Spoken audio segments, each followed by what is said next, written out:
우리 하나님의 은혜와 평강이 여러분 모두에게 함께 하시기를 주의 이름으로 축복합니다. 우리 함께 인사하시겠습니다. 사랑합니다. 축복합니다. 사랑합니다. 축복합니다. 다시 한번요. 참 잘 오셨어요. 잘 오셨어요. 네. 자, 한번 같이 하겠습니다. 다시 오실 예수 그리스도. 복음은 5가지 5대 복음이 있다 그랬습니다. 5대 복음, 이거 아주 우리가 가장 기본적으로 다 아셔야 되는 그와 같은 내용이에요. 5가지 복음이 있어요. 첫 번째 복음은 예수님의 뭡니까? 탄생이에요. 탄생. 이제 성탄절 돌아오잖아요. 예수님의 탄생, 참 놀라운 사건이죠. 성령도 하셔가지고 동정녀 마리아의 몸에서 태어나시고, 그래서 예수님은 사람의 몸을 입고 오셨는데 우리와 똑같이 오신 거예요. 인간의 몸을 입고 오셨는데, 그렇지만 그 예수님은 본질적으로 우리와는 근본이 다르신 분이셔요. 예수님은 성령 잉태, 동정녀 탄생. 그래서 예수님은 뭐가 없다고요? 죄가 없으신 거예요. 그래서 그 예수님이 하나님이 되시는 줄로 믿으시기 바랍니다. 그 다음에 두 번째로 무슨 복음입니까? 죽음이에요. 무슨 죽음? 십자가 죽음. 십자가 죽음. 이 십자가 죽음, 죄 없으신 예수님이 죽으신 거예요. 그래서 십자가에 달리신 이 예수님은 곧 누구냐? 이 예수님이 하나님이신 거예요. 하나님. 십자가에 달리신 하나님. 대단한 사건이죠. 굉장한 사건이에요. 이 십자가에 왜 하나님이 죽으셨느냐? 바로 여기 계신 여러분들의 뭡니까? 죄와 허물을 없애주시기 위해서. 그래서 예수님의 죽음은 무슨 죽음입니까? 대속의 죽음이에요. 대속의 죽음. 인자가 온 것은 섬김을 받으려 함이 아니라 도리어 섬기려 하고 자기 목숨을 많은 사람의 뭘로 주신다고요? 대속물로 주려 함이니라. 대속의 죽음. 대속은 값을 대신 치러주시는 거예요. 값을. 무슨 값이요? 죄값을 대신 치러주시는 거야. 그게 대속의 죽음이야. 여러분들의 허물의 죄값을 예수님이 십자가에서 대신 지불해 주신 거예요. 그게 얼마나 참 감사합니까? 얼마나 고마워요. 제가 이렇게 이제 어떤 식당에 갔는데 제가 거기서 맛있게 밥을 먹었어요. 그런데 어떤 권사님이 옆에 계신 거야. 권사님이. 근데 이 권사님이 나가시다가 제가 먹은 밥값까지 지불해 주셨어요. 그따가 해가지고 밥 먹을 때 여러분들에게 밥값 내리는 소리 절대로 아니에요. 그거 아닙니다. 절대로 아니에요. 근데 하여튼 그냥 아무 소리 없이 그냥 나가시다가 슬그머니 그냥 밥값을 지불하고 나가셨어요. 그래서 제가 이제 계산하려고 이렇게 보니까 벌써 값을 지불했대. 그냥 가시면 된대. 그게 고맙잖아요. 그래서 그거 왜 식사값을 지불하셨냐고, 살림도 별로 넉넉하지 않으신데 고맙다고, 감사하다고 인사해야죠. 근데 우리의 죄값이라는 것은요, 이거는 세상에서 해결의 방법이 없는 거예요. 길이 없는 거예요. 근데 하나님께서 죄와 허물로 죽었던 우리들의 죄값을 대신 지불해 주기 위해서 십자가에서 죽으신 것입니다. 여러분들은 뭐 받았습니까? 죄산 받은 거예요. 그 다음에 여러분의 지위와 권세가 어디까지 올라갔어요? 하나님의 자녀까지. 참 엄청난 것입니다. 그래서 여러분, 예수님 믿는 신앙생활 잘 하셔야 돼요. 같이 하겠습니다. 하나님의 자녀답게 신앙생활 잘하자. 잘하셔야 돼요. 막 하지 말고, 제멋대로 하지 말고. 사람은 품위가 있어야 되잖아요. 저는 이 중앙감리의 목사로서 뭐가 있어야 됩니까? 품위가 있어야 되잖아요. 품위가. 내가 이 교회의 중앙감리교회 담임 목사입니다. 품위가 있어야 되잖아요. 규모가 있어야 되잖아요.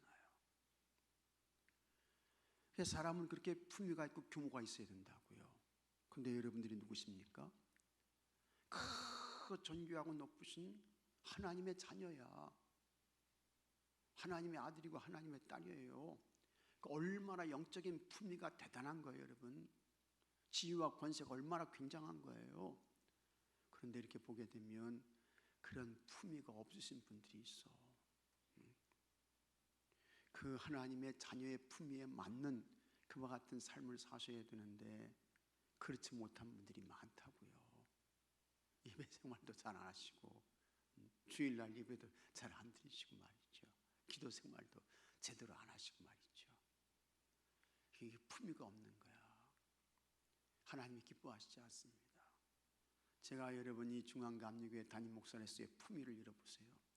그래가지고 공주 시내에 그냥 돌아다니는 사람들마다 아유 저기 무슨 중앙감리교회 그 목사라는 양분이 그건 그렇게 그냥 허접해가지고 그건 사람들 입에 오르내리고 그러면 여러분들 고개를 들고 다닐 수 있겠습니까? 없겠습니까? 교회 다닌다는 게 자랑스러워요? 부끄러워요? 부끄럽지. 부끄럽잖아요. 근데 하나님도 참 하나님의 자녀의 권세까지 이거 높여주셨는데 여러분들이 참 자녀의 권세를 가지고 하나님의 자녀다운 삶을 살게 되면 하나님이 오실 때 참 내가 행복하다, 내가 기쁘다 그러실 터인데 그런 품위와 규모를 다 잃어버렸어 그냥. 그리고 규모 없이 품위 없이 이렇게 살아가는 거예요. 하나님이 좋아하시겠어요? 하나님이 기뻐하시겠어요? 아이고 내가 저 인간을 위해서 십자가에서 죽으신다 이런 마음이 하나님이 드시면 어떡할 거예요? 이게 이 품위와 이 규모를 잘 유지하셔야 돼요, 여러분. 예배 생활 잘 하시고 같이 하겠습니다. 예배 생활 잘 하시고 기도 생활 잘 하시고 찬송 생활 잘 하시고 이런 거 잘 하셔야 되는 거예요. 이게 예수님의 죽음이야. 그 다음에 예수님이 죽음으로 끝났다고 하면 우리 예수님 믿을 필요 있어 없어요? 없죠. 그래서 사도 바울은 예수님의 부활이 없다고 하면 예수님 믿는 사람들은 가장 어떤 사람이라고요? 불쌍한 사람, 불쌍한 사람. 이렇게 지금 밖에 비 옵니까? 안 옵니까? 그쳤어요? 아이고 다행이네. 비 그쳐서 다행이야.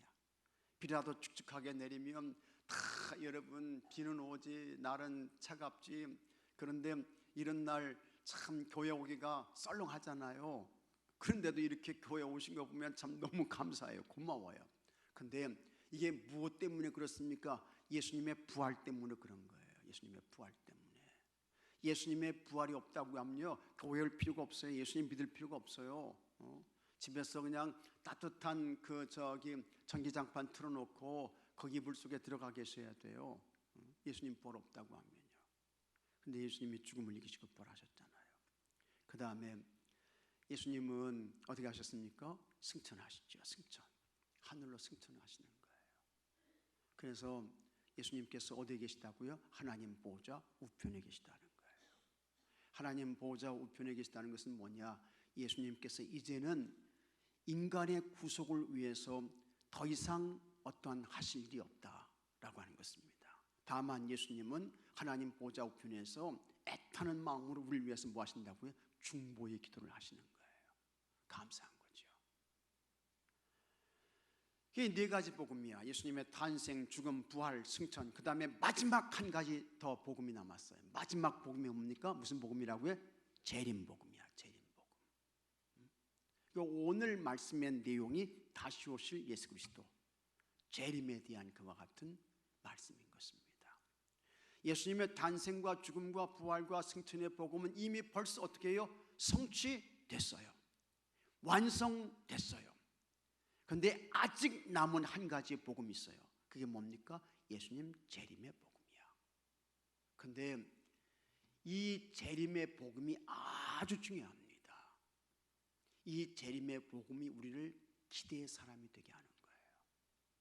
소망의 사람이 되게 하는 거예요. 환난을 이기게 하는 거예요. 걱정과 근심과 두려움에서 우리에게 자유를 주는 거예요. 이게 예수님 재림의 복음인 것입니다. 근데 베드로가 이 두 번째 서신을 쓸 때 이때에는 추후 66년입니다.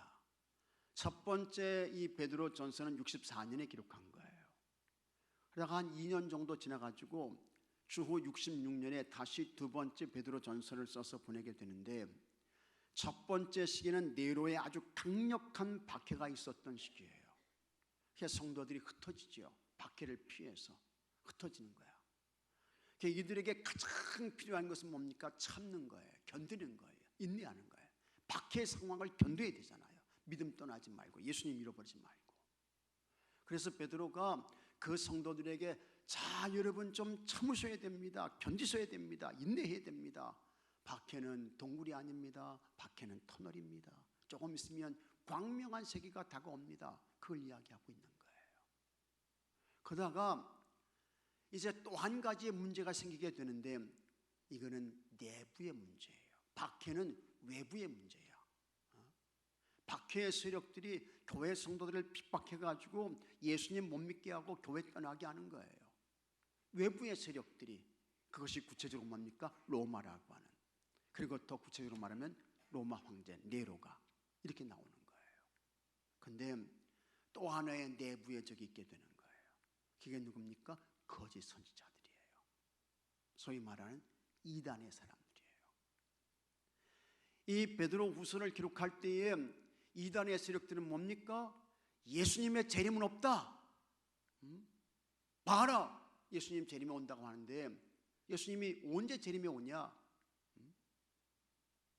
지금까지 변한 게 뭐가 있어? 바뀐 게 뭐가 있어? 다 그대로야. 언제 예수님 재림이 오셔? 하면서 예수님의 재림은 없다고 거짓 선지자들이 들어와가지고 교회 성도들에게 가르치고 선동하고 있는 거예요. 그래서 지금까지 다 세월이 바뀐 게 뭐냐? 달라진 게 뭐냐? 다 홍수 이후로 다 그대로 있지 않느냐? 근데 무슨 예수님의 재림이 있다고 그래?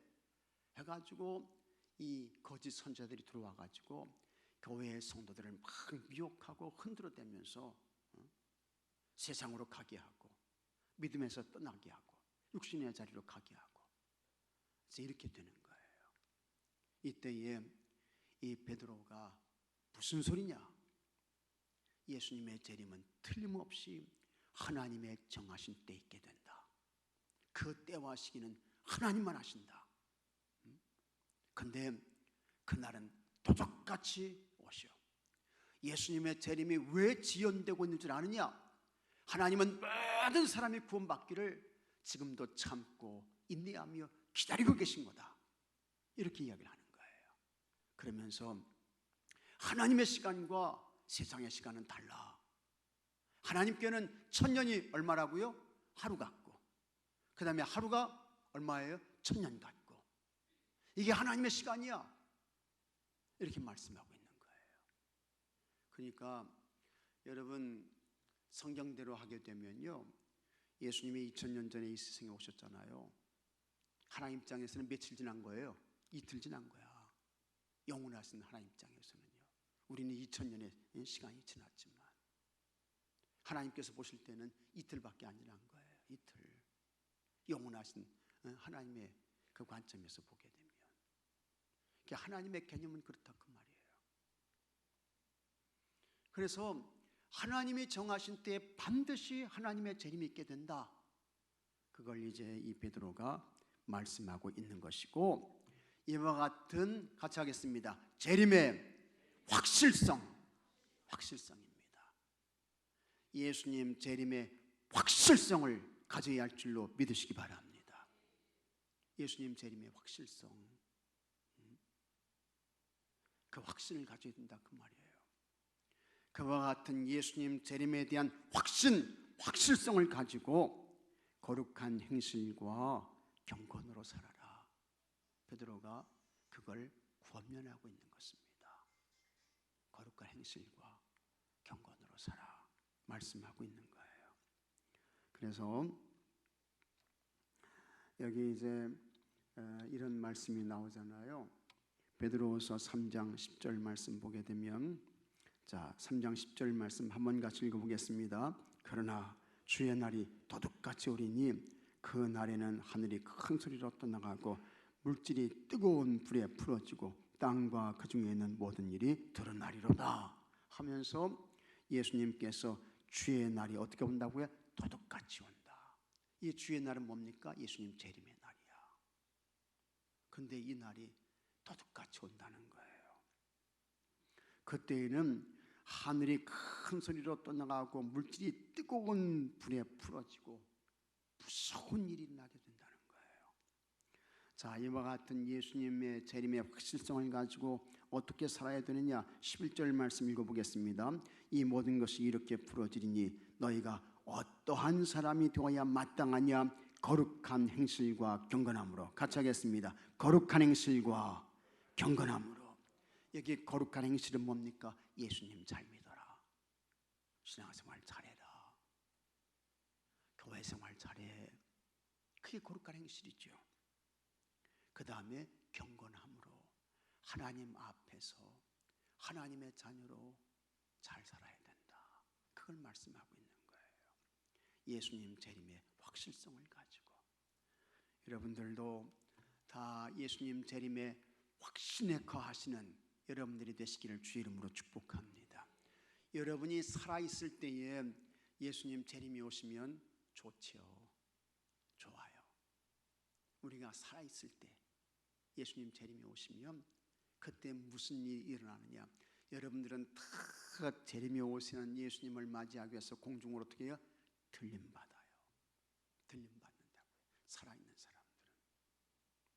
그 다음에 예수님 재림이 오실 때에 예수님의 부활의 첫 열매입니다.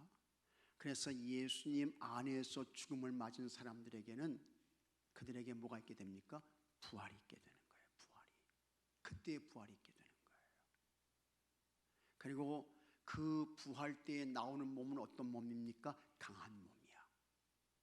우리는 지금 약한 몸을 가지고 살잖아요. 예수님 재림이 오실 때 우리의 몸은 같이 하겠습니다. 강한 몸, 강한 몸. 같이 하겠습니다. 신령한 몸. 다시 한번 썩지 않을 몸, 썩지 않을 몸. 영광스러운 몸. 이런 몸으로 나오게 되는 줄로 믿으시기 바랍니다. 그래서 우리가 예수님 안에 거하고 있다고 하면 예수님 안에서 죽어도 감사하고 죽어도 감사한 거예요. 그 영혼 하나님 나라 천국으로 갔다가 예수님 재림이 오실 때에 영광스러운 몸, 신령한 몸, 강한 몸, 썩지 않을 몸으로 부활의 몸을 입고 나오게 돼요.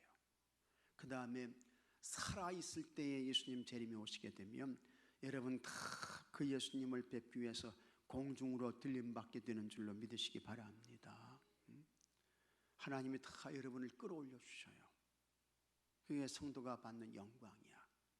근데 우리는 좋지만 예수님 안에 있지 아니한 사람들, 구원받지 못한 사람들은요, 그날이 무슨 날입니까? 우리에게는 구원의 날이야. 영광의 날이야. 축복의 날이야. 근데 예수님 밖에 있는 사람들, 구원받지 못한 사람들에게는 그날이 무슨 날입니까? 심판의 날이야.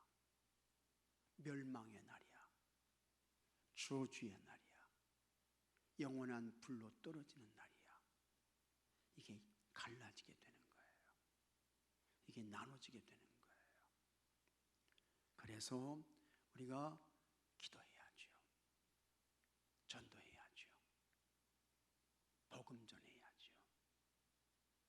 예수님 재림이 오실 때에 나는 좋아가지고 하늘로 들림받는데 내 남편은 예수가 없어. 내 남편은 살붙이고 살았던, 한 입을 덮고 살았던 내 남편은 예수 안 믿어. 그거 어떡할 거예요? 나는 예수님 재림이 오시면 들림받아가지고 예수님 어서 오십시오. 주 예수여 어서 오십시오. 마르나타 하면서 공중으로 들림받는데 예수님 안 믿는 내 아들 딸은 멸망의 날이야. 저주의 날이야. 심판의 날이야. 이거 어떡할 거예요? 구원의 감격이 있겠어요? 들림받는 축복이 있겠어요? 그래서 여러분 우리가 이제 그 누가복음 16장 말씀 보게 되면 부자와 그 나사로의 이야기가 나오는데, 그죠? 이 부자가 하나님 나라 천국에 있는 나사로 볼 수 있어요? 못 봐요? 예? 예? 예? 봐요.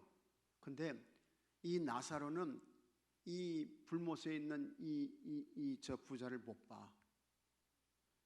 그러면 그 구원받은 재미가 있겠어요? 즐거움이 있겠어요? 그 불못에서 고통받는 그 모습을 보면서 천국의 기쁨이 있겠어요? 영광이 있겠어요? 근데 이 불못에 있는 이 나사로, 이 부자는 애원하는 거야. 저 나사로 좀 시켜가지고 물 한 모금 찍어서 어떻게 해달라는 거야? 자기 혀를 좀 서늘하게 해달라는 거야. 그러면서 거기서 뭐 하고 있는 거야? 껄껄하는 거야. 아유, 내가 저 나사로 있을 때 좀 잘해줄 걸, 좀 은혜 좀 베풀어 줄 걸. 근데 소용없어. 지나갔어요. 끝났어. 기회가 없어. 안 되는 거예요. 그래서 여러분, 우리가 기회 있을 때 전도하셔야 돼. 기회 있을 때. 나는 좋아가지고 오 할렐루야 예수님 어서 오십시오 하면서 공중으로 들림받는데 내 남편은 내 안에는 그냥 남아있어. 내 딸들은 그냥 여기에 남아있어요. 불못의 지옥으로 떨어져. 참 구원의 감격이 있겠어요. 같이 올라가야지. 같이 함께 올라가야지. 그래서 전도해야 돼. 그래서 전도해야 돼요. 그래서 복음 전해야 되는 거예요. 자, 말씀 나누기. 자, 할 말은 많지만 또 이렇게 시간이 많이 갔어요. 성경에는 두 가지 기다림의 소망이 있습니다. 구약이 이 땅에 오실 메시아에 대한 소망이라면 신약은 다시 오실 예수 그리스도에 대한 소망입니다. 예수님이 약속하신 재림의 시간이 늦어지면서 초대교회 성도들은 사람들에게 조롱을 당하고 있었습니다. 하지만 세상에 비웃음을 당할지라도 진리는 변하지 않습니다. 성도는 주님의 다시 오심을 소망하며 굳게 믿고 확신해야 할 줄로 믿습니다. 다시 오실 예수님을 맞이하려면 어떻게 해야 합니까? 첫째, 다시 오실 주님을 기억해야 합니다. 베드로가 쓴 이 편지는 주의 재림을 앞둔 성도들을 위한 것이었습니다. 당시 사람들은 조상은 다 죽었고 모든 것이 창조된 때와 다름없는데 무슨 종말이냐며 성경에 예언한 예수님의 재림을 부인했습니다. 봐라, 달라진 거 없잖아. 부인하는 거예요. 이에 베드로는 성도들에게 선지자들의 예언과 사도들이 전해주었던 주님이 다시 오신다는 약속을 기억나게 했습니다. 그리고 심판의 날을 일부러 잊고자 하는 사람들에게는 엄중하게 경고했습니다. 세상이 홍수로 멸망했던 구약의 사건을 설명하면서 심판의 날을 떠올리게 했습니다. 예수님은 다시 오셔서 세상을 심판하실 분입니다.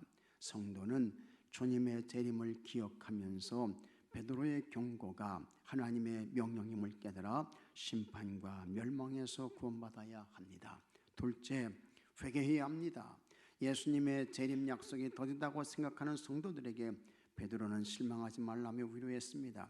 하나님의 시간과 우리의 시간은 전혀 다릅니다. 달라요. 틀린 것입니다. 천년이 하루 같은 하나님의 시간에 우리가 맞추고 기다려야 합니다. 예수님의 재림이 늦어지는 이유는 한 사람이라도 더 회개하도록 예수님이 오래 참으며 기다리고 계시기 때문입니다. 그래서 더는 미루지 말고 지금을 회개의 때로 삼아야 합니다. 예수님의 제자가 되었다 해도 천국에 들어가지 못할 수 있기 때문입니다. 그래서 천국은 죄 때문에 가는 게 아니고 뭐 때문에 지옥은 뭐 때문에 간다 그랬어요? 지옥은 죄 때문에 가는 게 아니고 뭐 하지 않아서? 회개하지 않아서. 회개해야 돼요. 주님의 다시 오심을 기다리는 성도는 진심으로 회개하며 주님을 기다려야 합니다. 회개의 때가 언제 끝날지 알 수 없고 예수님의 재림은 도적같이 갑자기 임할 것이기 때문입니다. 우리는 하나님 나라 천국에 가는 그날까지 회개해야 됩니다. 회개해야 돼요.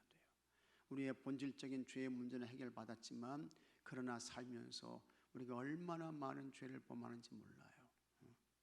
그때마다 회개하고 통회하고 자복해야 돼요. 그래서 우리의 구원은 과정 속에 있는 것입니다.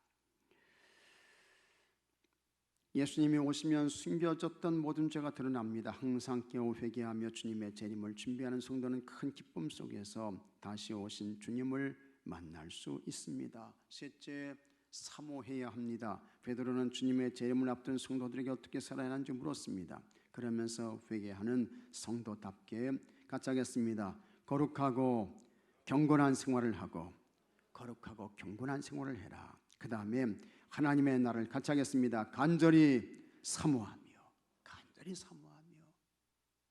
주님의 날이 온다. 주님 재림의 날이 다가온다. 사모하며 기다리는 거예요. 그렇게 간절히 사모하며 준비하라고 조언했습니다. 우리 앞에 당도할 그날은 예수님이 재림에 주로 오셔서 심판하시는 구원의 날이자 동시에 멸망의 날입니다. 우리에게는 구원의 날, 예수 없는 사람들에게 무슨 날? 심판의 날, 멸망의 날. 베드로는 그날에 그 누구도 심판을 피할 수 없다고 경고했습니다. 하지만 주님의 약속을 믿고 기다리는 사람은 그 약속대로 영광 중에 임하시는 예수님과 함께 새하늘과 새 땅을 볼 것이라고 했습니다. 새하늘과 새 땅. 그날은 우리가 간절하게 기다렸던 다시 오실 주님을 만나는 날입니다. 이 영광은 거룩하고 이롭게 산 성도에게만 허락되는 은총입니다. 여러분들이 다 이와 같은 은총의 주인공들이 되시기를 축복합니다. 성도는 다시 오실 예수님께 소망을 두고 살아가는 사람들입니다. 예수 그리스도께서 다시 오신다는 재림 소식은 모든 믿는 자에게 기쁨과 위로가 됩니다. 기쁨이죠. 위로인 것입니다. 그러나 믿지 않는 자들에게는 두려움뿐인 심판의 시간입니다. 성도는 주의 다시 오심을 간절히 바라며 사모해야 합니다. 예수님의 재림은 모든 성도에게 가장 영광스럽고 복된 날입니다. 이 날을 기대하면서 소망 중에 오늘도 경건으로 거룩함으로 하나님 앞에서 살아가시는 여러분들이 되시기를 축복합니다. 묵상 질문: 다시 오실 예수님을 맞이하기 위해 어떤 준비를 하고 있습니까? 다시 오실 주님을 맞기 위해서 우리가 어떤 준비를 해야 될까? 여기 마태복음 24장 40절부터 41절 말씀 보게 되면 예수님이 이런 말씀을 하셨어요. 두 사람이 밭에 있다. 근데 한 사람은 들어감을 당해. 한 사람은 남아. 두 사람이 함께 뭐 한다고요? 맷돌 가라. 근데 한 사람은 들어감을 받고 한 사람은 남게 된다. 이게 다 뭡니까? 삶의 현장에 있는 거예요. 삶의 현장에서. 그래서 여러분들도 예수님 잘 믿으면서 여러분의 삶의 현장에서 최선을 다해 일하시는 여러분들이 되시기를 바랍니다. 그게 예수님 잘 믿으면서 신앙생활 잘하면서 열심히 사는 거예요. 그러다가 예수님 재림에 오시게 되면 예수님께 대한 믿음 보시고, 우리가 예배드릴 때 예수님 재림에 오시면 더 좋죠. 기도할 때 예수님 재림에 오시면 더 감사하죠. 여기 예수님 재림에 오시면 얼마나 좋겠어요. 근데 하여튼 삶의 현장에서 열심히 일하는 거예요. 그래서 남겨지는 자가 되지 않고 다 예수님 잘 믿어서 예수님 오실 때 하늘로 들림받는 여러분들이 되시기를 바랍니다. 두 번째, 주님이 나에게 요구하시는 회개의 내용은 무엇입니까? 우리는 끊임없이 죄와 허물을 회개해야 됩니다. 회개해야 돼요. 우리가 예수님 믿고 구원받은 것은, 죄사함 받은 것은 하나님께서 예수님께 대한 믿음을 보시고 우리를 의로운 자로 어떻게 해요? 인정해 주신 거예요. 그걸 우리는 칭의라고 이야기를 하는 거예요. 진짜 의로워서 의로운 자가 아닙니다. 예수님께 대한 믿음 보시고 우리를 의로운 자로 인정해 주신 거예요. 감사한 거예요. 고마운 거예요. 그런데 우리가 이 세상의 삶을 살아갈 때 우리는 참 불안한 존재예요. 그래서 예수님 하시는 말씀이, 야, 너 형제 미워했냐? 너 소리 난 거야. 이렇게 말씀하시는 거예요. 그러니까 율법으로는 구원받을 자가 없다는 거예요. 그래서 믿음을 통한 은혜로만 구원받는데, 우리가 삶을 살아가면서 각각의 삶의 현장에서 범하는 그와 같은 죄들이 있잖아요. 그걸 성령님이 생각나게 하신다고요. 생각나게. 그때마다 우리가 어떻게 됩니까? 어거지로 버티지 말고 회개해야죠. 회개해야죠. 만일 우리가 우리 죄를 자백하면 저는 미쁘시고 이로우사 우리 죄를 사하시며, 같이 하겠습니다. 모든 불의에서 우리를 깨끗하게 하실 것이요. 요한일서 1장 9절에 나오는 말씀이에요. 모든 불의에서 우리를 깨끗하게 하실 것이요. 만일 우리가 우리 죄를 자백하면, 자백은 뭡니까? 회개하는 거예요. 성령님이 그 죄의 내용을 깨닫게 하신다고요. 그때 회개하는 거예요. 그 다음에 설레는 마음으로 주님을 맞이하려면 어떻게 해야 할까? 설레는 마음으로 주님을 맞이하기 위해서는, 여러분 여기 이제 결혼 안 하신 분들도 있지만 이제 결혼하신 분들 다 이제 결혼 경험이 있으잖아요. 근데 그 결혼할 때에 참 신랑은 신부로 단장하고 또 신부는 신부로 단장하고 이제 그러잖아요. 응? 신랑은 신랑으로 단장하고 신부는 신부로 단장하고 그러면서 이제 결혼식장에 이렇게 쫙 이렇게 이제 들어가는데 새 가정을 이루기 위해서 들어가는데 이게 얼마나 참 이게 설렙니까 이게. 응? 우리가 예수님은요 우리의 영적인 신랑이야. 근데 그분은 가장 훌륭하신 분이야. 그분은 흠과 티가 없는 분이야. 근데 우리는 부족함이 많아. 허물이 많아. 근데 예수님께 대한 믿음 하나 보시고 우리를 신부로 맞아주시는 거예요. 얼마나 감사해요. 응? 얼마나 고마워요. 나는 자격이 없는데. 응? 난 주님의 그와 같은 신부가 될 자격이 없잖아요. 근데도 참 신랑 되신 예수님께서 예수님께 대한 믿음 하나 보시고 너 내 신부다 이렇게 이제 맞아주시는 거예요. 이렇게 인정해 주시는 거예요. 참 설레는 거죠. 그래서 참 예수님의 거룩한 신부로 흠이 없도록 여러분 자신을 잘 돌보고 가꾸고 지키고 세우고 이렇게 하셔야 된다라고 하는 것입니다. 삶에 적용하기 주님의 재림을 기다리는 성도가 실천하면 좋은 일을 한 가지만 하고 일상에서 실천합시다. 그래서 항상 예수님께 대한 그와 같은 재림의 믿음을 가지고 준비된 삶을 살고 깨어있는 삶을 살고 사모하며 살고 그러면 그 삶이 이제 행복한 거죠. 기대가 있는 거죠. 소망이 있는 거죠. 다 여러분들이 이렇게 사시기를 주의 이름으로 축복합니다. 자, 오늘 가마울 전원석